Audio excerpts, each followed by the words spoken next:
ہر ایک جاندار کے سر پر موت کھڑی رہتی ہے۔ جب وہ کسی کو لینا چاہتی ہے تو دیکھنے والوں کے ہوش اڑ جاتے ہیں جب وہ دیکھتے ہیں کہ ایک پیارا لیٹا ہوا ہے جس کے چاہنے والے چاروں طرف کھڑے ہیں۔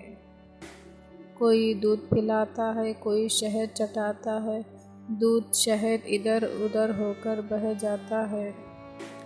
چہرہ مرجھایا گیا اور زردی آ گئی، ماتھے پر پسینہ آ رہا ہے، سینے میں ایک پیسنے والی چکی چل رہی ہے، ٹھنڈے اور لمبے لمبی سانس لے رہا ہے، آنکھیں اوپر کو چڑھ رہی ہیں اور ان سے پانی بہہ رہا ہے، چیخیں آ رہی ہیں، چاروں طرف سے کلمہ شریف لا الہ الا اللہ محمد رسول اللہ پڑھنے کی آواز آنے لگی ہے اور ایک جدا ہونے والا پیارے کو کلمہ یاد دلا رہے ہیں۔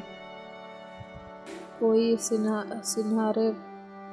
سرانے بیٹھا ہوا ہے، سورہ یاسین سنا رہا ہے، کہتا اتنے میں 2-3 چیخیں نکل کر اور سب کو روتا چھوڑ کر ہمیشہ کے لیے دنیا سے چلا جاتا ہے۔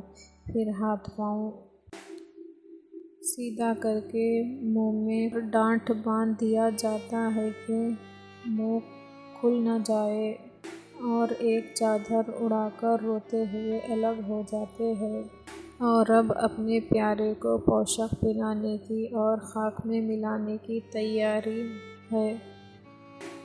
بازار سے فوش کا کپڑا اور کپڑوں میں سجدہ کرنے کا اعضاء پر خوشبو کا فوراً لگانے کو لے آئے اور سب سامان جہاز تیار ہو گیا اور اب دولہا یا دلہن کی رخصتی میں شریک ہونے والے باراتی آنے لگے اور ایک مسافر کی روانگی یا دولہا دلہن کا ڈولہ جانے کو تیار ہے اور تعلق کے موافق باراتی جمع ہو گئے۔ کوئی کہتا ہے کہ کیا دیر ہے، کوئی کہتا ہے کہ ذرا ٹھہرو، ابھی جلدی ہے، کوئی کہتا ہے کہ جلدی کرو، دیر کرنا سنت کے خلاف ہے۔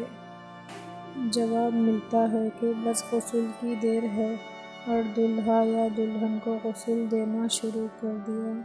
پانی کا سرد اور گرم پورا خیال رکھا ہے۔ غسل کے لیے ایک